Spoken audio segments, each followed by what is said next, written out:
Hello friends, welcome to government jobs Adda channel.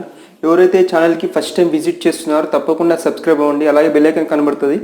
దాన్ని press చేయడం ద్వారా నేను వీడియో అప్లోడ్ చేయగానే మీకు నోటిఫికేషన్ అనేది రావడం జరుగుతుంది. బేసిక్గా ఏంటి అంటే ఫ్రెండ్స్, మనకి ఆర్ఆర్బి ఎన్టీపీసీకి సంబంధించి మనకి ఎగ్జామ్కి సంబంధించి డేట్స్ అనేవి రావడం జరిగింది. వీటిని ఒక మల్టిపుల్ ఫేసెస్ లాగా కండక్ట్ చేస్తున్నారు ఆర్ఆర్బి వాళ్ళు. దీంట్లో భాగంగానే ఫేజ్ 1కి సంబంధించి ఎవరికైతే ఎగ్జామ్స్ ఉన్నాయో ఫేజ్ 1కి సంబంధించి అంటే ఇది వచ్చేసి మనకి 28th డిసెంబర్ టు 13th జనవరి వరకు ఫేజ్ 1 విధంగా కండక్ట్ చేస్తున్నారు. వీరికి సంబంధించి వాళ్ళ యొక్క ఎగ్జామ్ డేట్ మరియు వాళ్ళ యొక్క exam centre exact city and అలాగే టైమ్ ఆఫ్ ఎగ్జామ్ ఈ 3 డిక్లేర్ చేయడం జరిగింది. అండ్ అలాగే వీళ్ళ యొక్క కాల్ లెటర్ ఏ విధంగా ఉంటాయి అంటే, సపోజ్ 28కి ఎగ్జామ్ ఉంది అనుకుని 4 డేస్కి ముందు అంటే 24th కానీ 25th కానీ వీళ్ళ యొక్క అడ్మిట్ కార్డ్ లేదా హాల్ టికెట్ అనేది రావడం అనేది జరుగుతుంది. ప్రతి ఒక్కరు ఎవరైతే రిజిస్టర్ చేసుకుంటారో మొబైల్ అండ్ అలాగే మెయిల్ ఐడికి డీటెయిల్స్ అనేది రావడం జరిగింది. చాలా వరకు మనకి ఎగ్జామ్స్ అనేది రావడం అనేది జరుగుతుంది. ఎవరికైతే మీకు మీ యొక్క ఎగ్జామ్ డేట్ అనేది వచ్చింది అనుకోండి, ఈ కమెంట్ బాక్స్లో కింద వీడియో కింద కమెంట్ బాక్స్ ఉంటుంది. దాంట్లో మీ యొక్క ఎగ్జామ్ డేట్ అనేది మెన్షన్ చేయండి ఫ్రెండ్స్. దాని ద్వారా నేను ఎవరైతే ఎగ్జామ్ కంప్లీట్ అయ్యి ఉంటారో వాళ్ళ నుంచి క్వశ్చన్స్ అనేది కలెక్ట్ చేసి మీకు కొన్ని ఎక్స్ప్లెయిన్ చేయడం అనేది జరుగుతుంది. వాటి మీద వీడియో పెట్టడం అనేది జరుగుతుంది. మీ యొక్క ఎగ్జామ్ డేట్ అనేది కమెంట్ సెక్షన్లో తప్పకుండా కమెంట్ చేయండి. ప్రస్తుతం ఫేజ్ 1కి సంబంధించి మనకి 28th to 13th వరకు ఎవరైతే ఉన్నాయో వాళ్ళ యొక్క డేట్, అలాగే ఎగ్జామ్ సెంటర్ యొక్క సిటీ అండ్ అలాగే వాళ్ళ యొక్క టైం అనేది మెన్షన్ చేశాడు. ఫర్దర్గా రిమైనింగ్ ఎవరైతే ఉంటారో వాళ్ళకి కూడా త్వరలోనే మీకు అప్డేట్ అనేది త్రూ మొబైల్ ద్వారా కానివ్వండి, లేదా మెయిల్ ద్వారా కానివ్వండి, లేదా ఈ విధంగా మనకి వెబ్సైట్లో పెట్టినప్పుడు మీకు అనేది ప్రొవైడ్ చేయడం జరుగుతుంది. బేసిక్గా మీకు డీటెయిల్స్లోకి కావాలి అనుకుంటే సింపుల్గా చూస్తే మీరు ఆర్ఆర్బి సికింద్రాబాద్ .in అని ఉంటుంది, లేదా గూగుల్లో మీరు ఆర్ఆర్బి సికింద్రాబాద్ అని సెర్చ్ చేసినా సరే ఫస్ట్ లింక్ ఓపెన్ చేయండి. లెఫ్ట్ సైడ్లో మీకు కనబడుతుంది. ఆర్ఆర్బి ఎన్టీపీసీకి సంబంధించి మీకు డీటెయిల్స్ అనేది ఎగ్జామ్ డేట్ కానివ్వండి, సిటీ కానివ్వండి, టైం కానివ్వండి అక్కడ మెన్షన్ చేస్తారు. అక్కడ క్లిక్ చేస్తే మీ యొక్క రిజిస్ట్రేషన్ నెంబర్ ఏదైతే ఉంటుందో అది, అలాగే మీ యొక్క డేట్ ఆఫ్ బర్త్ ఇస్తే మీకు ఏ రోజు ఎగ్జామ్ ఉంది అని చెప్పి డీటెయిల్స్ అనేది రావడం జరుగుతుంది. ప్రజెంట్ వచ్చేసి ఈ 13th జనవరికి ఎవరైతే ఎగ్జామ్ షెడ్యూల్ అయిందో వాళ్ళ యొక్క డేట్ అలాగే సిటీ టైం మాత్రమే చూపిస్తుంది. దీని తర్వాత ఎవరికైతే ఎగ్జామ్ ఉంటుందో నెక్స్ట్ ఫేజ్లో ఎవరైతే ఎగ్జామ్ కండక్ట్ చేస్తారో వాళ్ళ డీటెయిల్స్ ఇంకా మనకి రావట్లేదు. వీళ్ళకి అయిపోయేలోపు సెకండ్ ఫేజ్ వాళ్ళే కూడా త్వరలోనే రావడం అనేది జరుగుతుంది. బేసిక్గా ఈ వీడియోలో చూసుకుంటే మనకి ఆర్ఆర్బి CBT 1కి సంబంధించి లాస్ట్ 7 days స్ట్రాటజీ అని చెప్పి క్విక్ రివిజన్, ఇది ఎవరైతే చూస్తున్నారో ఈ వీడియో ఆల్రెడీ వాళ్ళ యొక్క ప్రిపరేషన్ అనేది కంప్లీట్ అయిపోయింది. జస్ట్ లాస్ట్ ఫ్యూ డేస్ ఎవరైతే ఉంటారో వాళ్ళకి యూస్ఫుల్ అవుతుంది. అండ్ అలాగే ఫర్దర్గా నెక్స్ట్ ఫేజ్లో జరగబోయే వాళ్ళకి కూడా బెస్ట్గా ప్రిపేర్ అవ్వడానికి కొన్ని ఇంపార్టెంట్ టాపిక్స్ అనేది గ్యాదర్ చేసి మీకు ఎక్స్ప్లెయిన్ చేయడం అనేది జరుగుతుంది, మీరు ఏ విధంగా ప్రిపేర్ అవ్వాలి అని చెప్పి. ఇది చూసుకుంటే మనకి టోటల్గా ఈ ఎన్టీపీసీ CBT 1లో టోటల్గా మనకి 3 టాపిక్స్ అనేది ఉంటాయి. ఒకటి అర్థమెటిక్, రీజనింగ్ లేదా మనకి ఇంటెలిజెన్స్ ఎబిలిటీ అంటాం, అండ్ అలాగే జనరల్ అవేర్నెస్. దీంట్లో మనకి స్టాటిక్ జీకేతో పాటు కరెంట్ అఫైర్స్ కూడా ఉండడం అనేది జరుగుతుంది, అండ్ అలాగే హిస్టరీ అవన్నీ కూడా ఉంటాయి. దీంట్లో మనకి అర్థమెటిక్ సంబంధించి 30 క్వశ్చన్స్, రీజనింగ్ 30 క్వశ్చన్స్, జిఏ వచ్చేసి 40 క్వశ్చన్. టోటల్ టైం డ్యూరేషన్ వచ్చేసి మనకి 90 minutes ఇవ్వడం అనేది జరుగుతుంది. అండ్ అలాగే ఇక్కడ మనకి నెగిటివ్ మార్కింగ్ కూడా ఉంది, 1/3 నెగిటివ్ మార్కింగ్ అవుతుంది. మీరు ఒక క్వశ్చన్ కనుక రాంగ్ చేసినట్టయితే 0.3 మార్క్స్ అనేది నెగిటివ్ అవడం అనేది జరుగుతుంది మీకు వచ్చిన మార్క్స్ నుంచి. వీటి గురించి ఈ 90 minutes అలా మీరు ఎగ్జామ్ ఏ విధంగా అటెండ్ చేయాలో లాస్ట్లో చెప్తాను. ఫస్ట్ ఇంపార్టెంట్ టాపిక్స్ అనేది మీకు చెప్పడం అనేది జరుగుతుంది. చూడండి ఫ్రెండ్స్, ఇవి కాకుండా కొన్ని వేరే టాపిక్స్ కూడా ఉన్నాయి, కానీ మేజర్గా వచ్చేసి ఇవి చాలా ఇంపార్టెంట్. టోటల్ 100% ఎగ్జామ్లో తీసుకుంటే మీకు 70 to 80% వచ్చేసి వీటి నుంచే రావడం అనేది జరుగుతుంది. కంప్లీట్గా వీటి మీద డిపెండ్ అయ్యి ఉంటుంది. దీంట్లో భాగంగా ఫస్ట్ మనకి అర్థమెటిక్ చూసుకున్నట్లయితే అర్థమెటిక్ లేదా క్వాంటిటేటివ్ ఎబిలిటీ కూడా అంటాం. దీంట్లో మనకి ఫస్ట్ 3 టాపిక్స్ కనుక తీసుకున్నట్లయితే రేషియో అండ్ ప్రపోర్షన్, నిష్పత్తి అనుపాతాలు, యావరేజెస్ అండ్ అలాగే పర్సంటేజెస్, శాతాలు మరియు సగటు. ఈ 3 టాపిక్స్ అనేది అర్థమెటిక్లో తీసుకుంటే ప్రతి ఒక్క టాపిక్లో ఇవి 3 కూడా ఒక భాగంగా ఉంటాయి. అండ్ అలాగే మనకి ఒక కంప్లీట్ తీసుకునే డేటా ఇంటర్ప్రిటేషన్ సంబంధించి కూడా మనకి ఒక డేటా ఇంటర్ప్రిటేషన్ కూడా రావడం జరుగుతుంది. వస్తే 3 marksకి 3 to 5 మార్క్స్కి ఏ విధంగా మ్యాక్సిమం ప్రీవియస్ పేపర్స్ చూస్తే మనకి 3 మార్క్స్ ఇవ్వడం అనేది జరిగింది. ఒక్కొక్కసారి 5 మార్క్స్ కూడా ఇవ్వచ్చు. ఈ 3 కూడా ఈ 3 టాపిక్స్ మీద బేస్ అయ్యి ఉంటుంది. ఈ రిమైనింగ్ టాపిక్స్ కూడా మనకి బేసిక్ టాపిక్ వచ్చేసి ఇవి నేర్చుకోవాలి. ఇవి వస్తే ఇవి మిగతావన్నీ కూడా ఈజీ అవుతుంది. సో రేషియో అండ్ ప్రపోర్షన్స్, నిష్పత్తి అనుపాతాలు, యావరేజెస్ సగటు, అండ్ అలాగే మనకి పర్సంటేజెస్ శాతాలు, అండ్ అలాగే వీటితో పాటుగా మనకి ప్రాఫిట్ అండ్ లాస్ లాభ నష్టాలు, పార్ట్నర్షిప్ భాగస్వామ్యం, SI and CI simple interest, compound interest, సాధారణ వడ్డీ మరియు చక్ర వడ్డీ, అండ్ అలాగే టైమ్ అండ్ వర్క్ కాలము మరియు పని, అండ్ అలాగే టైమ్ స్పీడ్ అండ్ డిస్టెన్స్. ఈ టైమ్ స్పీడ్ అండ్ డిస్టెన్స్లోనే మనకి బోట్స్ అండ్ స్ట్రీమ్స్ కూడా ఉంటుంది, పడవలు మరియు ప్రవాహాలు కూడా ఉంటుంది మనకి. అండ్ అలాగే మెన్సురేషన్, దీంట్లో మనకి 2D అలాగే 3D మెన్సురేషన్ అనేవి ఉంటాయి. క్షేత్ర గణితం అంటాం. ఇవి కూడా నేను ఎక్స్ప్లెయిన్ చేయడం అనేది, ఈ కంటెంట్ కూడా మీకు ఎక్కడ దొరుకుతుందని చెప్తాను. సో మెన్సురేషన్ 2D మరియు 3D ఉంటుంది దీంట్లో. అండ్ అలాగే మేజర్గా మనకి ఇంకొక టాపిక్ వచ్చేసి స్టాటిస్టిక్స్. సో స్టాటిస్టిక్స్ దీని నుంచి మనకి చూసుకుంటే ప్రీవియస్ ఇయర్ పేపర్స్ కనుక మీరు గమనించినట్లయితే సేమ్ అదే ప్యాటర్న్లో మనకి ఎగ్జామ్ వచ్చినట్లయితే ఈజీగా 2 క్వశ్చన్స్ అనేది స్టాటిస్టిక్స్ నుంచి రావడం అనేది జరుగుతుంది. సో దీంట్లో మేజర్గా మనకి ఏ విధంగా ఉంటాయి క్వశ్చన్స్ అనేది, median, mode, range, standard deviation, variance, coefficient of variance, ఈ విధంగా ఒక 7 to 8 టాపిక్స్ అనేది ఉంటాయి, బేసిక్ టాపిక్స్. సో దాంట్లో నుంచి మనకు ఒక 2 క్వశ్చన్స్ అనేది ఈజీగా రావడం అనేది జరుగుతుంది. ప్రీవియస్ ఇయర్లో చూసుకుంటే మీకు 2 to 3 క్వశ్చన్స్ ఈజీగా స్టాటిస్టిక్స్ అనే టాపిక్స్ నుంచి వచ్చాయి. మిగతా ప్రతి టాపిక్ నుంచి ప్రాఫిట్ అండ్ లాస్ కానీ, పార్ట్నర్షిప్ కానీ, సింపుల్ ఇంట్రెస్ట్, కాంపౌండ్ ఇంట్రెస్ట్ కానీ, టైమ్ అండ్ వర్క్ కానీ మినిమం మీకు 1 or 2 క్వశ్చన్స్ అనేది ఈజీగా ఉంటాయి. ప్రాఫిట్ అండ్ లాస్కి సంబంధించి 2 క్వశ్చన్స్, అలాగే సింపుల్ ఇంట్రెస్ట్, కాంపౌండ్ ఇంట్రెస్ట్ కానివ్వండి, టైమ్ అండ్ వర్క్ కానివ్వండి, టైమ్ స్పీడ్ అండ్ డిస్టెన్స్ కానీ వీటి నుంచి 1 or 2 క్వశ్చన్స్ ఈజీగా మీకు రావడం అనేది జరుగుతుంది. సో టోటల్ ఈ 30 క్వశ్చన్స్లోనే ఓవరాల్ అన్ని టాపిక్స్ కనుక తీసుకున్నట్లయితే మీకు 20+ క్వశ్చన్స్ అనేది రావడం జరుగుతుంది. ఈ మిగతా క్వశ్చన్స్ ఏవైతే ఉంటాయో మీకు మిస్లీనియస్ అనేది రావడం, మిస్లీనియస్ టాపిక్స్ ఏవైతే ఉంటాయో సో వాటి నుంచి మీకు రావడం అనేది జరుగుతుంది. సో ఇది మనకి అర్థమెటిక్కి సంబంధించి ratio and proportions, averages, percentages, profit and loss major topic. ఇది మినిమం 2 క్వశ్చన్స్ ఈజీగా మనం చూడొచ్చు ఈ ఎగ్జామ్లో. పార్ట్నర్షిప్ నుంచి ఒక క్వశ్చన్ ఈజీగా, simple interest, compound interest, time and work, statistics, mensuration 2D 3D దీంట్లో. అండ్ అలాగే మనకి రీజనింగ్ కనుక చూసినట్లయితే అనాలజీ అంటే దీంట్లో మనకి 2 రకాల అనాలజీస్ ఉంటాయి. ఒకటి నెంబర్ అనాలజీ, ఇంకోటి వర్డ్ అనాలజీ. ఈ రెండింటి నుంచి మనకి తప్పకుండా క్వశ్చన్ అనేది రావడం జరుగుతుంది. క్లాక్స్ అండ్ క్యాలెండర్ నుంచి మనకి ఏదో ఒక క్వశ్చన్ తప్పకుండా వస్తుంది. గడియారాలు మరియు క్యాలెండర్ ఏదైనా ఒక క్వశ్చన్ తప్పకుండా వస్తుంది. మిర్రర్ ఇమేజెస్, వాటర్ ఇమేజెస్ నుంచి ఈ 2 టాపిక్స్ నుంచి కంబైన్ చేసి మనకి క్వశ్చన్ ఇవ్వచ్చు. డైస్ నుంచి మీకు ఒక క్వశ్చన్ అనేది వస్తుంది, పాచికల నుంచి. ఫిగర్ మ్యాట్రిక్స్, ఒక మ్యాట్రిక్స్ రూపంలో వచ్చేసి ఒక వర్డ్ ఇస్తాడు. సో దాన్ని ఆ మ్యాట్రిక్స్లో నుంచి మనకి ఫైండ్ చేయమని చెప్తాడు. ఇది ఆప్షనల్ ఎలిమినేషన్ మెథడ్ ద్వారా మీకు ఈజీగా అవుతుంది. ఆల్రెడీ మీకు ఎక్స్ప్లెయిన్ చేశాను ఈ టాపిక్స్ సంబంధించి. నెక్స్ట్ ఫిగర్ క్లాసిఫికేషన్, అండ్ అలాగే సిరీస్, నెంబర్ సిరీస్. సిరీస్ అంటే సింపుల్గా మనకి నెంబర్ సిరీస్ అవ్వచ్చు, మనకి లెటర్ సిరీస్ కూడా అవ్వచ్చు. అండ్ అలాగే కోడింగ్, డీకోడింగ్, అండ్ అలాగే స్టేట్మెంట్ కంక్లూజన్. దీంట్లో మనకి తీసుకుంటే ఒక 3 టాపిక్స్ ఉంటాయి. ఏంటిదంటే స్టేట్మెంట్ కంక్లూజన్స్లో మనకి బేస్ చేసుకొని సిలోజిజమ్స్ ఏవైతే ఉంటాయో అవి వెన్ డయాగ్రామ్ని బేస్ చేసుకొని సాల్వ్ చేస్తాంగా అది. అండ్ అలాగే అది కాకుండా మనకి స్టేట్మెంట్ కంక్లూజన్స్ ఉంటుంది, అండ్ అలాగే స్టేట్మెంట్ ఆర్గ్యుమెంట్స్ ఉంటాయి, స్టేట్మెంట్ కోర్స్ ఆఫ్ యాక్షన్ ఉంటుంది. ఈ 3 టాపిక్స్ని బేస్ చేసుకొని 1 or 2 క్వశ్చన్స్ ఈజీగా మనకి రావడం అనేది జరుగుతుంది. ఈ 3 టాపిక్స్ ఏవైతే ఉంటాయో వెన్ డయాగ్రామ్ బేస్ చేసుకొని కాకుండా వేరే ఏవైతే వస్తాయో స్టేట్మెంట్ కంక్లూజన్స్లో వెన్ డయాగ్రామ్ బేస్ చేసుకుని సిలోజిజమ్స్ అనేది ఈజీగా చేయొచ్చు. అది కాకుండా వెన్ డయాగ్రామ్ బేస్ చేసుకొని కాకుండా మనకి స్టేట్మెంట్ కంక్లూజన్స్ వేరే టైప్లో ఉంటాయి. అలాగే స్టేట్మెంట్ ఆర్గ్యుమెంట్స్, అండ్ అలాగే స్టేట్మెంట్ కోర్స్ ఆఫ్ యాక్షన్స్. ఈ 3 టాపిక్స్ ఏవైతే ఉంటాయో కొంచెం మనకి ట్రిక్కీగా ఉంటాయి. ఇవి మీరు ఏ విధంగా అంటే పర్ఫెక్ట్గా 3 టాపిక్స్లో పర్ఫెక్ట్గా ఉంటే 1 or 2 క్వశ్చన్స్ ఏవైతే ఉంటాయో వాటిని అటెంప్ట్ చేయండి. లేకపోతే వాటి మీద వచ్చే క్వశ్చన్స్ని వదిలిపెట్టేయండి. ఎందుకంటే మీరు టెమిట్ అయ్యి వీటిని ఆన్సర్ పెట్టగలుగుతారు. ఎక్కడైతే మనకి కరెక్ట్ ఆన్సర్ అనుకుంటామో అక్కడ మనకి రాంగ్ అయ్యే ఛాన్స్ ఉంటాయి. దాంట్లో మనకి 0.33 మార్క్స్ అనేది పోవడం అనేది జరుగుతుంది. మనకి బేసిక్గా చూసుకుంటే ఈ 2 టాపిక్స్ ఏవైతే ఉంటాయో రీజనింగ్ మరియు అర్థమెటిక్, దీంట్లో మీకు 100% ఆన్సర్ షూర్ అయితేనే ఆప్షన్ పెట్టండి. మీరు డౌట్తోని, కన్ఫ్యూజన్తోని, అలాగే బై ఛాన్స్ అటెంప్ట్ చేసినట్లుగా ఏదో ఆప్షన్ని సెలెక్ట్ చేసుకొని మీరు ఆన్సర్ అనేది పెట్టకండి. ఈ 2 కూడా మనకి మ్యాథ్స్ని బేస్ చేసుకొని ఉన్నాయి కాబట్టి ఈ రెండిట్లో మనకి అటెంప్ట్ చేసి 100% మార్క్స్ వచ్చేలా ఉండాలి.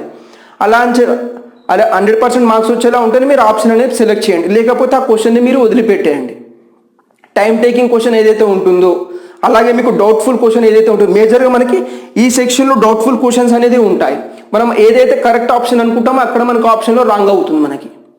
సో అలాంటి మీకు డౌట్ఫుల్ క్వశ్చన్స్ ఏవైతే ఉంటాయో, ఏది జిఏ కానివ్వండి లేదా ఈ టాపిక్స్ అర్థమెటిక్ రీజనింగ్ కానివ్వండి, డౌట్ఫుల్ అనిపించిన దాన్ని మీరు ఆ క్వశ్చన్ జోలికి వెళ్ళకండి. ఒకవేళ వెళ్ళినట్టయితే మీకు వచ్చే 1 మార్క్ రాకుండా మీకు 0.33 మార్క్స్ కట్ అవ్వడం అనేది జరుగుతుంది. ఇంకా నార్మలైజేషన్ తీసుకుంటే ఒక్కొక్క క్వశ్చన్కి 2 మార్క్స్ కూడా పెట్టవచ్చు.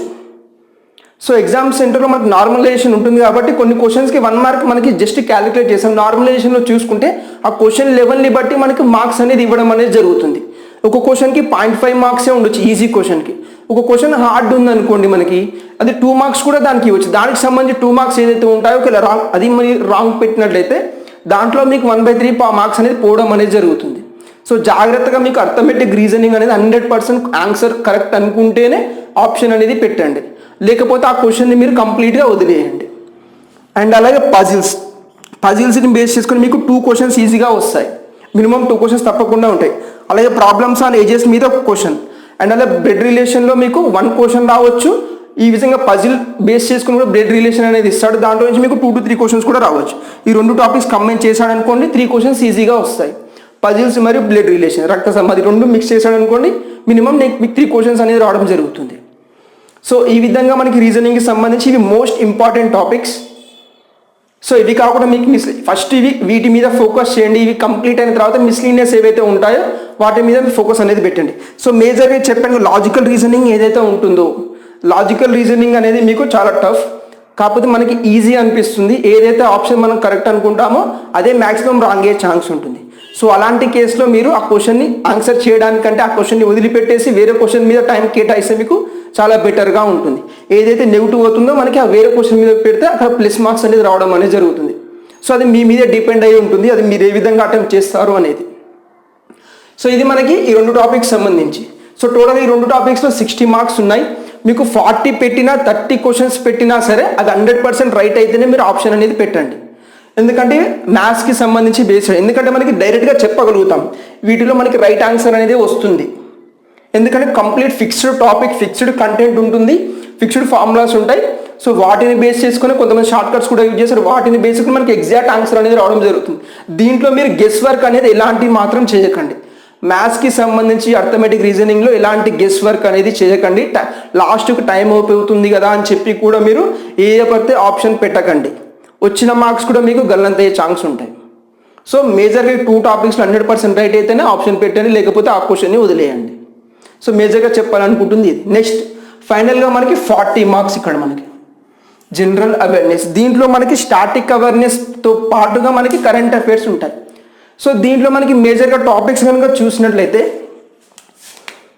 బుక్స్ అండ్ ఆథర్స్, పుస్తకాలు మరియు రచయితలు, ఇది 2 విధాలుగా మనం చూడొచ్చు. ఇవి రీసెంట్ ఇయర్స్ అంటే 2020లో మనకి ఏవైతే బుక్స్ రిలీజ్ చేశారో ఆ బుక్స్ యొక్క పేర్లు, వాళ్ళ యొక్క రచయితలు, ఇది ఒక పాయింట్. అలాగే నెక్స్ట్ వన్ వచ్చేసి మనకి హిస్టారిక్ బుక్స్ కొన్ని ఉంటాయి. హిస్టారిక్ని బేస్ చేసుకొని, మన చరిత్రని బేస్ చేసుకొని కూడా కొన్ని బుక్స్ అనేది ఉంటాయి. చాలా తక్కువ బుక్స్ ఉంటాయి. సో వాటి మీద మీరు ఫోకస్ చేయండి. అయితే 2 క్వశ్చన్స్ లేక 1 క్వశ్చన్ తప్పకుండా వస్తుంది. 2020లో రీసెంట్గా రిలీజ్ అయిన బుక్స్తో పాటుగా హిస్టారిక్ని బేస్ చేసుకుని ఉన్న బుక్స్ కూడా మీరు చదవండి. అండ్ అలాగే next countries and capitals. So countries and క్యాపిటల్స్ని మనకి చూసుకుంటే, సో రీసెంట్గా మనం ఏదైతే ఉందో లాస్ట్ 1 ఇయర్ నుంచి మనకి కరోనా పాండమిక్లో ఉంటున్నాం మనం అందరం కూడా. సో దాన్ని బేస్ చేసుకుని రకరకాల కంట్రీస్, వాళ్ళ యొక్క రకరకాల కంపెనీస్ డిఫరెంట్ వ్యాక్సిన్స్ అనేది తయారు చేస్తున్నారు. మీకు మేజర్గా ఈ కరోనాకి సంబంధించి వీటి నుంచి కూడా 2-3 క్వశ్చన్స్ ఈజీగా వస్తాయి. అవి డైరెక్ట్గా కావచ్చు, ఇండైరెక్ట్గా కావచ్చు. ఎందుకంటే ఏ విధంగా అంటే కరోనా ఫస్ట్ ఏ కంట్రీ దగ్గర స్టార్ట్ అయింది. మనకి ఫస్ట్ వచ్చింది ఎప్పుడు నవంబర్ 2019లో మనకి చైనాలోని హ్యూహాన్ ప్రాంతంలో వచ్చింది. ఎగ్జాక్ట్ డేట్ గుర్తుంటే డేట్ కూడా మీరు మెన్షన్ చేసుకోండి. ఇది మనకి ఓవరాల్గా చూసుకుంటే ప్రపంచం వరల్డ్ మొత్తంలో చూసుకుంటే మనకి చైనాలో హ్యూహాన్ అనే ప్రాంతంలో మనకి కరోనా స్టార్ట్ అయింది. ఇదే విధంగా మన కంట్రీలో కంపేర్ చేసుకుంటే మన ఇండియాలో ఎప్పుడు స్టార్ట్ అయింది, ఎక్కడ ఏ రాష్ట్రంలో స్టార్ట్ అయింది, అదొక పాయింట్. వాటితో పాటుగా మీకు ఎన్ని కేసెస్ ఇవన్నీ మనకి ఇదంతా అవసరం లేదు. మనకి ఎక్కడ స్టార్ట్ అయింది, మనకి వ్యాక్సిన్ వస్తుంది, ఏ వ్యాక్సిన్ ఏ కంట్రీ నుంచి వస్తుంది, ఏ కంపెనీ నుంచి వస్తుంది. రీసెంట్గా ఫస్ట్ లాంచ్ అయిన వ్యాక్సిన్ ఏంటిది అది చూసుకుంటే మనకి రష్యాలో స్పుత్నిక్ వి అని చెప్పి మనకి ఫస్ట్ వ్యాక్సిన్ అక్కడ ప్రజలకు ఇవ్వడం అనేది జరిగింది, అక్కడ హెల్త్ వర్కర్స్కి ఇవ్వడం అనేది జరిగింది. దాని తర్వాత వచ్చిన నెక్స్ట్ వ్యాక్సిన్ మనకి యుఎస్లోని ఫైజర్. అండ్ అలాగే మనకి ఇండియాలో డెవలప్ అవుతున్న వ్యాక్సిన్స్ ఏంటిది, సో ఇండియాలో మనకి డెవలప్ అవుతున్న వ్యాక్సిన్ ఏంటి, కోవాక్సిన్. ఇది ఏ కంపెనీకి సంబంధించింది, భారత్ బయోటెక్. సో ఈ విధంగా ప్రపంచంలో వచ్చిన ఫస్ట్ వ్యాక్సిన్ ఏంటిది, ఇండియాలో వచ్చిన ఫస్ట్ వ్యాక్సిన్ ఏంటిది, ఏది రాబోతుంది, ఎక్కడ రాబోతుంది, ఏ కంపెనీ ద్వారా రాబోతుంది. సో ఈ విధంగా కరోనాకి సంబంధించిన కొన్ని ఇంపార్టెంట్ పాయింట్స్, ఎక్కడ స్టార్ట్ అయింది, వాటికి సంబంధించిన వ్యాక్సిన్ ఏంటిది, అండ్ వాటికి సంబంధించి మిడిల్లో మనకి ఏమైనా ప్రోగ్రామ్స్ జరిగాయా. సో మేజర్గా 1 year మొత్తం మనకు కరోనాతోనే గడిచిపోయింది కాబట్టి వాటి నుంచి కూడా మనకి డైరెక్ట్గా ఇండైరెక్ట్గా రావచ్చు. ఏ విధంగా మనకి కంట్రీస్ క్యాపిటల్స్ లేదా కంట్రీస్ కరెన్సీస్ తీసుకుంటే, ఇప్పుడు సపోజ్ మనకి రష్యాలో స్పుత్నిక్ వి అనేది వ్యాక్సిన్ తయారైంది. ఆ కంట్రీ యొక్క వ్యాక్సిన్ కొన్ని ఎగ్జామ్స్లలో మనకు తప్పకుండా క్వశ్చన్ ఆ వ్యాక్సిన్కి సంబంధించి ఏ వ్యాక్సిన్ అనేది అడగొచ్చు, ఆ వ్యాక్సిన్ ఏ దేశం నుంచి వచ్చింది అని అడగొచ్చు, ఆ రష్యా యొక్క క్యాపిటల్ అని కూడా అడగవచ్చు. అలాంటి క్వశ్చన్ మనకి ఏమవుతుంది, ఇండైరెక్ట్ అవుతుంది. అలాగే రష్యా యొక్క కరెన్సీ ఏంటిది అని కూడా అడగవచ్చు. అదేవిధంగా వేరే కంట్రీస్ తీసుకుంటే మనకి ఫ్రాన్స్ కానివ్వండి, ఇటలీ కానివ్వండి, అండ్ అలాగే రకరకాల కంట్రీస్ రకరకాల వ్యాక్సిన్స్ అనేది తయారు చేస్తున్నాయి. ఫస్ట్ మనకి వచ్చిన మేజర్ ఫస్ట్ వ్యాక్సిన్ ఎక్కడ వచ్చింది, ఏ కంట్రీ దగ్గర వచ్చింది, దాని యొక్క కరెన్సీ ఏంటి, దాని యొక్క క్యాపిటల్ ఏంటిది, ఆ కంట్రీకి హెడ్ ఎవరు, ప్రైమ్ మినిస్టర్ ఉంటారు లేకపోతే ప్రెసిడెంట్ ఉంటారు. ఆ ప్రైమ్ మినిస్టర్ ఉంటే ఎవరు, ప్రెసిడెంట్ ఉంటే ఎవరు. అండ్ అలాగే యూఎస్కి సంబంధించి, అండ్ అలాగే యూకేకి సంబంధించి, అండ్ అలాగే ఇండియాకి సంబంధించి. సో మేజర్గా ఇవన్నీ తెలుసుకోండి. ప్రపంచం మొత్తం తీసుకుంటే ఫస్ట్ ఎక్కడ స్టార్ట్ అయింది అది చూసుకోండి. వ్యాక్సిన్స్ కానివ్వండి ఏదైనా. ఇండియాలో చూసుకుంటే ఇండియాలో ఎక్కడ. సో ఇవన్నీ కంప్లీట్ ఇన్ఫర్మేషన్ అనేది గ్యాదర్ చేసుకోండి. ఇవి కన్ఫ్యూజ్ అవ్వడానికి మీకు చెప్పట్లేదు. లాస్ట్లో మనకి కొన్ని డేస్ ఎవరైతే 29కి 28కి 30కి ఎగ్జామ్స్ ఎవరైతే ఉంటే వాళ్ళు ఎలాంటి టెన్షన్ పడాల్సిన అవసరం లేదు. సో బేసిక్ ఓవర్వ్యూ జస్ట్ మీరు ఓవర్వ్యూ చేసుకుంటూ, అదే కానీ డెప్త్గా చదవకండి. ఓవర్వ్యూ మీద చదువుకుంటూ వెళ్ళిపోండి అంతే. జస్ట్ రివిజన్ క్విక్ రివిజన్ అని పెట్టాను, అందుకనే జస్ట్ ఓవర్వ్యూ చూసుకుంటా వెళ్ళిపోండి. అదే కానీ ఇలా చెప్పాను కదా అని చెప్పి ఇన్డెప్త్గా చదవడానికి ట్రై చేయకండి, కన్ఫ్యూజ్ అవ్వకండి. సో అలాగే నెక్స్ట్ ఫోక్ డాన్సెస్. ఇండియాలో ఏ స్టేట్కి సంబంధించిన ఫోక్ డాన్స్, ఒక ఫోక్ డాన్స్ ఇస్తాడు, అది ఏ స్టేట్కి సంబంధించిన అడగవచ్చు. లేకపోతే ఒక స్టేట్ ఇస్తాడు, కింద ఆప్షన్స్లో ఫోక్ డాన్సెస్ ఇస్తాడు, అది ఏ రాష్ట్రానికి సంబంధించిందని చెప్పి అడగవచ్చు. అండ్ అలాగే ఇంపార్టెంట్ డేట్స్, ముఖ్యమైన రోజులు. ఈ ముఖ్యమైన రోజులు ఏ విధంగా గుర్తుంచుకోవాలంటే, సపోజ్ మనకు జనవరిలో ఎగ్జామ్ అవుతుంది కాబట్టి జనవరి టు మార్చ్ వరకు, లాస్ట్ జూన్ టు డిసెంబర్ వరకు ఈ 9 monthsకి సంబంధించి ఇంపార్టెంట్ డేస్ ఏవైతే ఉన్నాయో సో వాటికి సంబంధించి మీరు గుర్తుంచుకోండి. అలాగే యునైటెడ్ నేషనల్ ఆర్గనైజేషన్ ఏదైనా ఇంపార్టెంట్ డేస్ ఏమైనా ప్రకటించిందా, సో వాటి మీద మీరు ఫోకస్ చేయండి. ఇది ఇంపార్టెంట్ డేట్స్కి సంబంధించి. అండ్ అలాగే నెక్స్ట్ స్పోర్ట్స్ అండ్ పర్సన్స్. ఇది ఏ విధంగా ఉంటుందంటే, sports and persons, suppose Sachin Tendulkar ఉన్నారు, ఇతను ఏ స్పోర్ట్స్కి సంబంధించింది అని చెప్పి అడగవచ్చు, క్రికెట్కి సంబంధించింది. సో ఈ విధంగా సానియా మిర్జా ఏ క్రీడకు సంబంధించింది అని అడగవచ్చు. అండ్ అలాగే మనకి మిథాలీ రాజ్ ఏ క్రీడకు సంబంధించింది, ఆ పర్సన్స్, అలాగే మనకి వాళ్ళ యొక్క స్పోర్ట్. లేకపోతే స్పోర్ట్ ఇస్తాడు, దాంట్లో మనకి కింద 4 ఆప్షన్స్ ఇస్తాడు, డిఫరెంట్ స్పోర్ట్స్ ఈవెంట్కి సంబంధించిన క్యాండిడేట్స్ని తీసుకొని ఆ మెంబర్కి మ్యాచ్ అయ్యేలా మనం చూసుకోవాలి. అండ్ అలాగే స్పోర్ట్స్లో మనకి చూసుకుంటే రీసెంట్గా మనకి ఏవైతే స్పోర్ట్స్ కండక్ట్ అయ్యాయో ఆఫ్టర్ లాక్డౌన్ తర్వాత కానివ్వండి, లాక్డౌన్కి ముందు జనవరిలో మనకి ఏవైతే కండక్ట్ అయ్యాయో, మనకి టెన్నిస్కి సంబంధించి తీసుకుంటే US open, Australia open, French open, ఇవన్నీ మనకి జనవరి టు డిసెంబర్ తీసుకుంటే Australian open, US open, French open. So ఈ విధంగా మనకి అలాగే గ్రాండ్ స్లామ్ కూడా ఉంటుంది. సో ఈ విధంగా ఒక 4 టైటిల్స్ మేజర్గా టెన్నిస్కి సంబంధించి ఉంటాయి. అందులో మెన్స్ విజేత ఎవరు, ఉమెన్ విజేత ఎవరు, ఇవి 2 గుర్తుంచుకోండి. అండ్ అలాగే మనకి ఇండియాకి సంబంధించి మిక్స్డ్ డబుల్స్లో కానివ్వండి, సింగిల్స్లో కానివ్వండి, ఇండియాకి సంబంధించి ఏమైనా మెడల్ వస్తే అది గుర్తుంచుకోండి. లేకపోతే సింగిల్స్లో మెన్స్ ఉమెన్స్ రన్నర్స్ మరియు విన్నర్స్ అనేది గుర్తుంచుకోండి. Australian open, US open, French open, ఈ విధంగా మనకి. అండ్ అలాగే మనకి నెక్స్ట్ ఐపీఎల్కి సంబంధించి, ఐపీఎల్ జరిగింది కదండి మనకి. సో ఈ ఐపీఎల్ అనేది ఎక్కడ జరిగింది, దాంట్లో మనకి రన్నర్ ఎవరు, విన్నర్ ఎవరు, ఇది ఒక్కటే. అది ఏ మ్యాచ్ ఎంత స్కోర్ అనేది మనకు అవసరం లేదు. ఏదైనా క్రికెటర్ రికార్డ్ బ్రేక్ చేస్తే దాంట్లో మనకి. అలాగే దీంట్లో నుంచి మనకి ఐపీఎల్ నుంచి తీసుకున్న మోస్ట్ వాల్యుబుల్ ప్లేయర్ అని చెప్పి కొన్ని అవార్డ్స్ అనేది ఉంటాయి. ఇన్ డీటెయిల్గా చెప్పండి, ఇది చెప్పుకుంటూ వెళ్తే మనకి హాఫ్ అన్ అవర్ దీనికే పడుతుంది. సో దీంట్లో మనకు కొన్ని అవార్డ్స్ అనేది ఇస్తారు. మోస్ట్ వాల్యుబుల్ పేరు పర్పల్ క్యాప్ కానివ్వండి, గ్రీన్ ఆరెంజ్ కాపీ క్యాప్ కానివ్వండి దీంట్లో ఉంటాయి. వాటికి సంబంధించి పర్టికులర్ అవార్డ్స్ అనేది ఉంటాయి. వాటికి సంబంధించి కొన్ని గుర్తుంచుకోండి మీరు.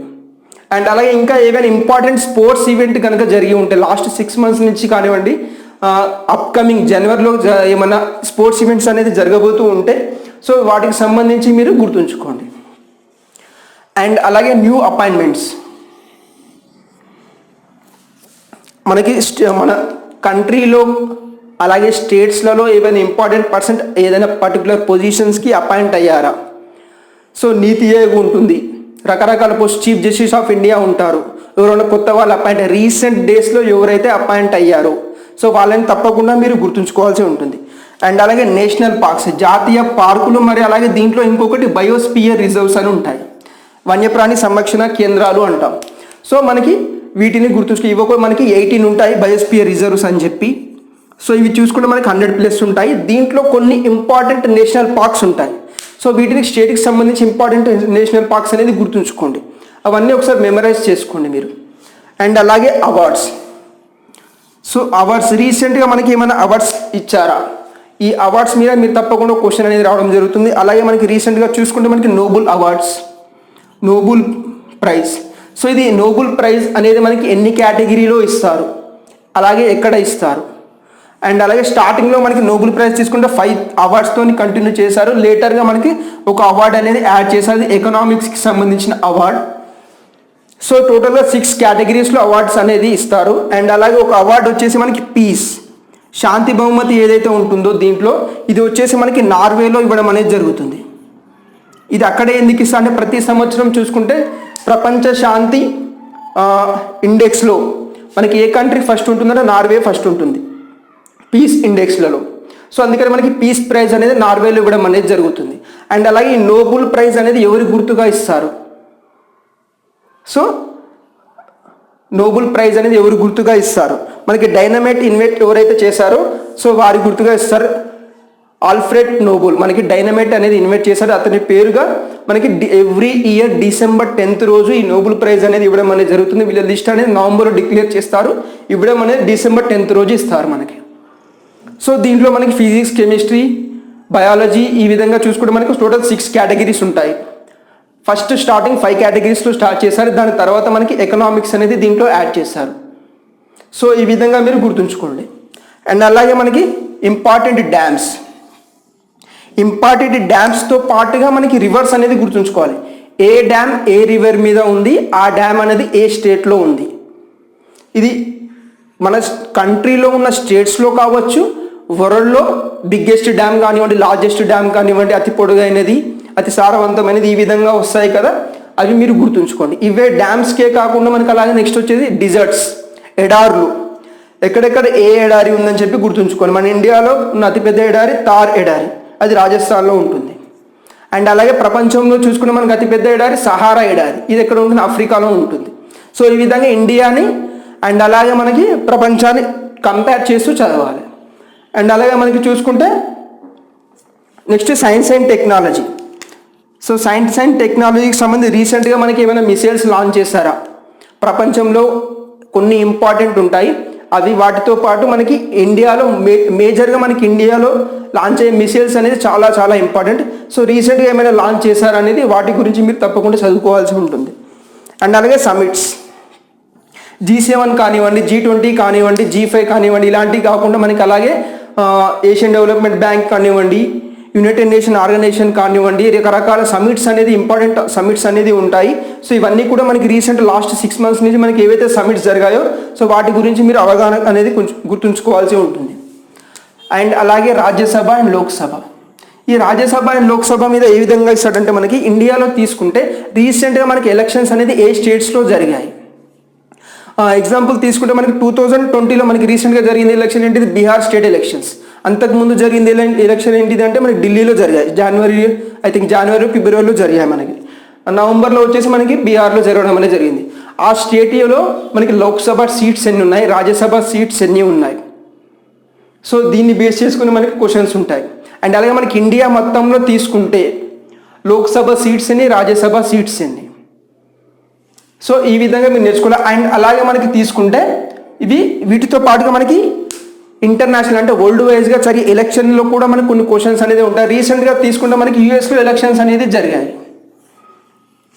సో యూఎస్లో మనకి ఎలక్షన్స్ అనేది జరిగింది. దాని యొక్క రిజల్ట్ అంటే దాని యొక్క విన్నర్ ఎవరు అని చెప్పి కూడా మీరు గుర్తున్నారు. జో బైడెన్ మనకి గెలవడం అనేది జరిగింది ట్రంప్ మీద.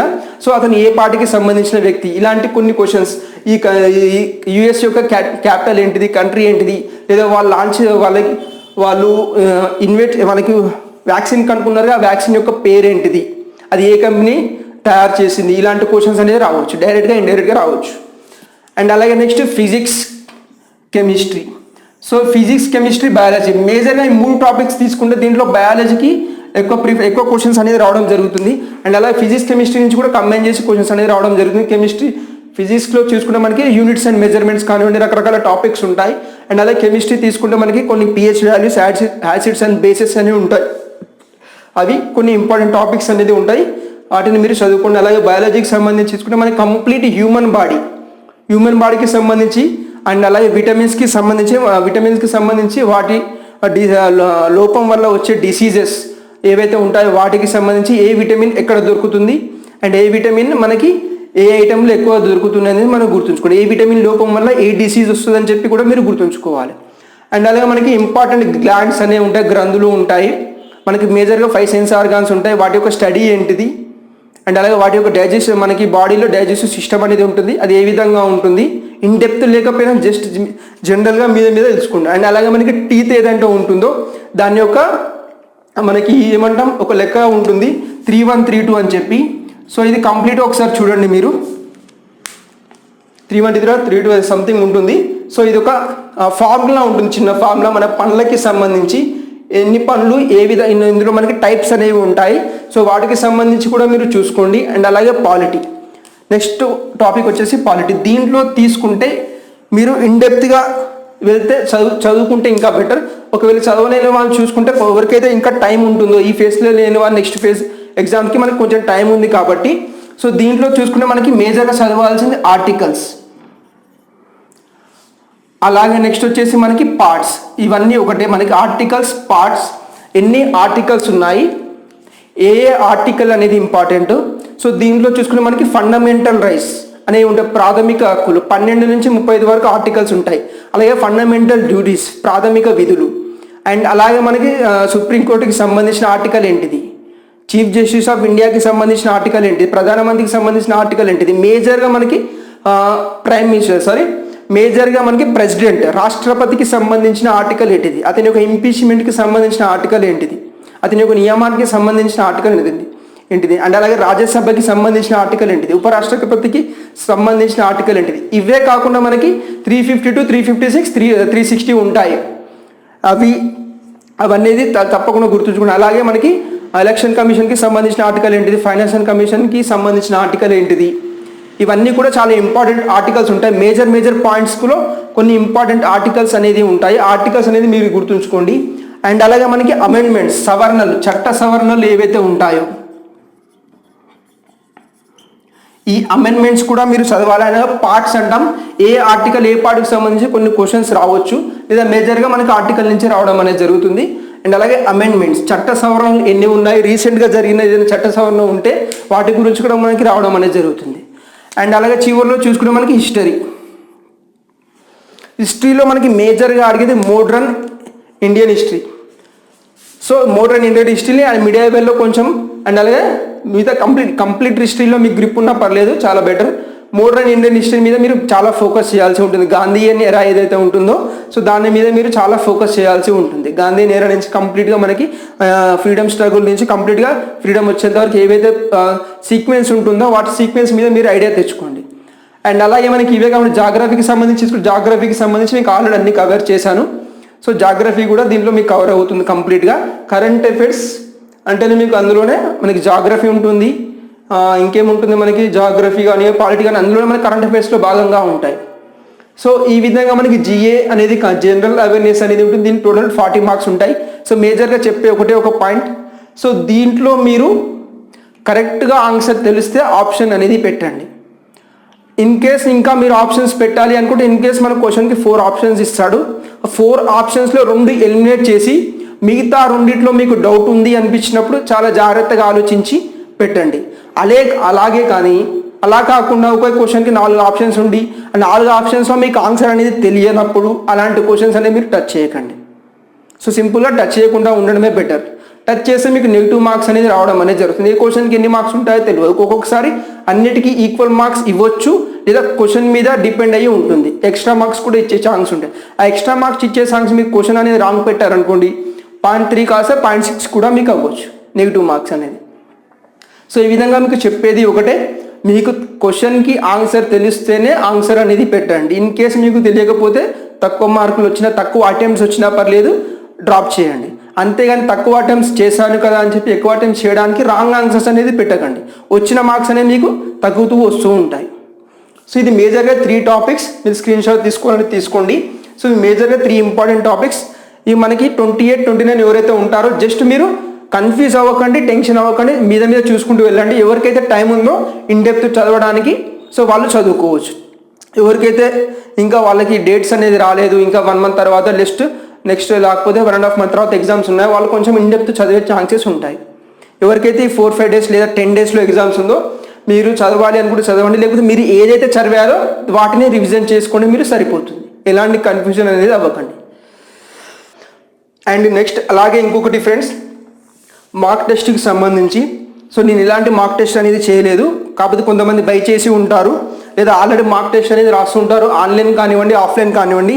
ఎవరైతే ఫ్రెండ్స్ ఆన్లైన్లో రాస్తారో ఆన్లైన్లో మీకు ఆల్రెడీ టైమర్ అనేది ఉంటుంది, మీకు చెప్పాల్సిన అవసరం లేదు. ఎవరైతే మీరు ఆఫ్లైన్లో మార్క్ టెస్ట్ అనేది రాస్తారో ప్రీవియస్ ఇయర్ కానివ్వండి లేదా లేటెస్ట్ ఏదైనా బై చేసి కానివ్వండి, మీకు యాక్చువల్ టైం వచ్చేసి 90 minutes ఉంటుంది. మీరు ఆఫ్లైన్లో రాసేటప్పుడు ఒక 5 minutes తగ్గించి 85 minutes అనేది పెట్టుకోండి ఫ్రెండ్స్. ఎందుకంటే మీరు ఆన్లైన్లో రాసినప్పుడు స్క్రోల్ చేయడానికి కానివ్వండి, లేదా మీరు ఆ పర్టికులర్ ఆప్షన్ని పెట్టడానికి కానివ్వండి, కింద సేవ్ అండ్ నెక్స్ట్ ఆప్షన్ అనేది ఉంది, అది సెలెక్ట్ చేయడానికి కానివ్వండి, నెక్స్ట్ క్వశ్చన్ కింద డ్రాగ్ అండ్ డ్రాప్ చేయడానికి కానివ్వండి, కొంచెం టైం అనేది మీకు అక్కడ వేస్ట్ అవుతుంది. సో మేజర్గా మీరు 85 minutes పెట్టుకొని ఆఫ్లైన్ టెస్ట్ అనేది రాయండి. సో 85 minutes పెట్టుకొని ఆఫ్లైన్లో రాయండి. ఆన్లైన్లో రాసే వాళ్ళకి మీరు సేమ్ 90 minutes ఆటోమేటిక్గా మీకు సెక్షన్ మీకు ఉండడం అనేది జరుగుతుంది. అండ్ అలాగే ఈ 10 daysలో ఎవరికైతే ఎగ్జామ్ ఉందో మీరు అందరూ మార్క్ టెస్ట్ రాయాలి అనుకుంటే రాయకపోతేనే బెటర్, ఎందుకంటే ఓన్లీ రివిజన్ చేసుకుంటేనే బెటర్. నా ఒపీనియన్ చెప్తున్నాను, తర్వాత నన్ను అనొద్దు. ఒకవేళ మార్క్ టెస్ట్ కనుక రాస్తే మీ యొక్క స్కోర్ అనేది చూడకండి, ఏ మాత్రం చూడకండి. చూస్తే మీరు డిప్రెషన్కి గురవుతారు. డైరెక్ట్గా చెప్తున్నాను, మీ స్కోర్ చూడకండి. మీరు స్కోర్ చూడకుండా మీకు ఏ క్వశ్చన్ అయితే రాంగ్ అయ్యిందో జస్ట్ దాన్ని మీరు రివిజన్ చేసుకోండి, సరిపోతుంది. దాన్ని కరెక్ట్ చేసుకోవడానికి ట్రై చేయండి. అంతేగాని మీరు స్కోర్ చూసి దాన్ని మళ్ళీ క్యాలిక్యులేట్ చేసి మళ్ళీ ఇంకో టెస్ట్ ఎమ్మటే రాస్తానంటే కుదరదు. ఒక పర్టికులర్ టైం పెట్టుకోండి. లేకపోతే మీకు టైం చూడండి, మీకు చెప్పిన దాంట్లో మీకు ఆల్రెడీ కొంతమందికి సెంటర్స్ ఇచ్చాడు. సెంటర్స్ అంటే సిటీ నేమ్ ఇచ్చాడు, పర్టికులర్ టైం ఇచ్చాడు. 1 o'clock రిపోర్టింగ్ అని చెప్పి ఇచ్చాడు అనుకోండి. 1 PM రిపోర్టింగ్ అంటే మ్యాక్సిమం 2 to 2:30కి వీళ్ళకి ఎగ్జామ్ అనేది స్టార్ట్ అవుతుంది. 1 PM రిపోర్టింగ్ అనేది ఇస్తే 1 PM రిపోర్టింగ్ అనేది ఇచ్చింది అనుకోండి. 1 PM రిపోర్టింగ్ చేస్తే మీకు 2 to 2:30కి ఎగ్జామ్ అనేది స్టార్ట్ అవుతుంది. ఇది కంప్లీట్గా 4కి అయిపోతుంది. సో మీరు సింపుల్గా ఏం చేస్తారు అంటే 1 PMకి రిపోర్టింగ్ ఇచ్చిన వాళ్ళు లేదా మార్నింగ్ 8కి రిపోర్టింగ్ మీకు ఎప్పుడైతే రిపోర్టింగ్ అనేది ఇస్తారో ఆ రిపోర్టింగ్కి 1 hour తర్వాత 1 PMకి రిపోర్టింగ్ ఇస్తే 2 o'clock మీరు ఆన్లైన్ టెస్ట్ లేదా ఆఫ్లైన్ టెస్ట్ రాస్తా అనుకున్నవారు ఈ టైంని మీరు సెట్ చేసుకోండి. ఎందుకంటే ఇది మీ యొక్క ఎగ్జామ్ టైం కాబట్టి ఆ టైంని మీరు సెట్ చేసుకోండి. In case morning 8 o'clock reporting time ఇచ్చాడు అనుకోండి, మీరు 9 o'clock మీ యొక్క ఎగ్జామ్ టైం అనేది ఫిక్స్ చేసుకోండి. ఫిక్స్ చేసి మీరు ఆన్లైన్ కానివ్వండి లేదా ఆఫ్లైన్ టెస్ట్ కానివ్వండి రాస్తారనుకుంటే ఆ టైం మెన్షన్ చేయండి. ఎందుకంటే మీకు ఆ టైం అనేది అలవాటు అవుతుంది. సో ఈ టైం మీ యొక్క టెస్ట్ యొక్క టైం అలవాటు అవ్వడానికి మీకు పర్టికులర్ టైం ఏదైతే ఉంటుందో ఆ టైంని మీరు సెట్ చేసుకొని మీరు మీ రిపోర్టింగ్ టైంకి 1 hour యాడ్ చేసుకొని ఆ టైంని మీరు మీ యొక్క శాంపుల్ మార్క్ టెస్ట్గా రాయండి ఫ్రెండ్స్. సో ఈ విధంగా ఎవరికైతే 10 days కానివ్వండి 1 weekలో కానివ్వండి ప్రతి ఒక్కరికి రాబోయే వాళ్ళకి కూడా సరే ఈ 1 week 10 days ముందు ఎగ్జామ్స్ ఉన్నప్పుడు మీరు మార్క్ టెస్ట్ రాసి దాని యొక్క స్కోర్ అనేది చూడకండి. సింపుల్గా మీకు ఏదైనా క్వశ్చన్లో రాంగ్ అనుకుందని దాన్ని కరెక్ట్ చేసుకోండి, దాన్ని రివిజన్ చేస్తే మీకు సరిపోతుంది. సో ఇది ఫ్రెండ్స్ మీదుగా చెప్పాలి అనుకుంటున్నాను. అండ్ అలాగే RS అగర్వాల్ రీజనింగ్ కోర్స్ అనేది కంప్లీట్ చేశాను. సో దాంట్లో మీకు ఇంతవరకు నేను సెక్షన్ 1 సెక్షన్ 3 కంప్లీట్ చేశాను. మీకు లాజికల్ రీజనింగ్ అనేది అప్లోడ్ చేయలేదు. ఈ లాజికల్ రీజనింగ్ అనేది త్వరలో అప్లోడ్ చేస్తాను. సో ఈ ఆర్ఎస్ అగ్రాలో కంప్లీట్ రీజనింగ్ కోర్స్ అనేది బై చేయాలంటే డిస్క్రిప్షన్లో ఈ వెబ్సైట్ యొక్క లింక్ అనేది ఉంటుంది, governmentjobsadda.in. సో ఆ వెబ్సైట్ యొక్క లింక్ ఓపెన్ చేసేసి అలా మీరు రిజిస్టర్ అయ్యి జీజేఏ 500 అని చెప్పి ఆప్షన్ ఉంటుంది, అది కూపన్ కోడ్. దీన్ని అప్లై చేసి 499 కోర్స్ అనేది రావడం జరుగుతుంది. అండ్ అలా దీనికి ఎలాంటి వ్యాలిడిటీ అనేది లేదు. మీరు ఎంతవరకు చూడాలి అని, ఎన్ని రోజులు చూడాలి అనుకుంటే అన్ని రోజులు మీరు ఆ వీడియోని చూడొచ్చు. సో ఇంకా ఏమైనా డౌట్స్ ఉంటే నాకు వీలైతే కొన్ని ఇంపార్టెంట్ టాపిక్స్ మీద వీడియో అనేది చేస్తాను నా మీద. సో కొన్ని ఇంపార్టెంట్ వీడియోస్ టాపిక్స్ ఏవైతే ఉన్నాయో వాటి మీద వీడియోస్ చేయడానికి ట్రై చేస్తాను. అలాగే మ్యాథ్స్కి సంబంధించి. అండ్ అలాగే మనకి 28th నుంచి ఎగ్జామ్స్కి జరుగుతున్నాయి కదా, మెయిన్గా మీరు మీ యొక్క ఎగ్జామ్ డేట్ అనేది కమెంట్ బాక్స్లో పెట్టండి. సో దాని ద్వారా మనకి కొన్ని క్వశ్చన్స్ అనేది కలెక్ట్ చేయడం అనేది జరుగుతుంది. తర్వాత ఎగ్జామ్స్ ఎవరైతే జరగబోతున్నాయో సో వాళ్ళకి చెప్పడానికి నాకు హెల్ప్ఫుల్ అవుతుంది ఫ్రెండ్స్. సో 28th నుంచి ఎగ్జామ్స్ అవుతున్నాయి కదా, నేను క్వశ్చన్స్ అనేది మీరు పంపించినా లేకపోతే అదర్ వెబ్సైట్ నుంచి కూడా నేను కలెక్ట్ చేయడం అనేది జరుగుతుంది. కలెక్ట్ చేసి అట్లీస్ట్ డైలీ ఒక షార్ట్ వీడియో కానీ నైట్ వరకు మీకు పెట్టడం అనేది జరుగుతుంది. ఎగ్జామ్ అయిపోయిన డేలో లాస్ట్ చివరిలో మీకు ఒక వీడియో అనేది పెట్టడానికి కంప్లీట్గా ట్రై చేస్తాను, తప్పకుండా ట్రై చేస్తాను ఫ్రెండ్స్. సో అలాగే ఈ వీడియో మీకు నచ్చితే తప్పకుండా లైక్ చేయండి అండ్ అలాగే మీ ఫ్రెండ్స్ కూడా షేర్ చేయండి. So thank you for watching this video. Please subscribe to my channel.